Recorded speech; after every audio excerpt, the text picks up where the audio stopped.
عادل بھائی اوکھلا سے معلوم کرتے ہیں کیا عورتوں کی طرح مرد بھی کان چھدوا سکتے ہیں؟ عام طور پر خواتین اور عورتیں اپنے کانوں میں زیورات پہننے کے لیے سوراخ کرواتی ہیں، کان چھدواتی ہیں۔ حضور اکرم صلی اللہ علیہ وسلم کے زمانے میں بھی خواتین اس طرح کیا کرتی تھی، اور یہ عورت ہی کے ساتھ خاص ہے۔ مردوں کے لیے یہ بات جائز نہیں ہے کہ وہ اپنے کان کو چھدوا کر اور کان میں سوراخ کر کے کسی قسم کا زیور پہنے، چاہے وہ سونے چاندی کا ہو یا یہ کہ کسی قسم کا کڑا ہو۔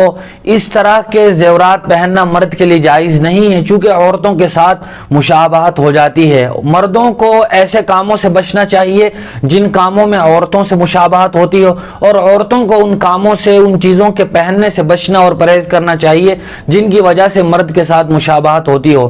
لہذا کان میں سوراخ کر کے زیورات پہننا یہ عورتوں کے ساتھ مشابہت ہے، لہذا مرد کے لیے جائز نہیں ہے۔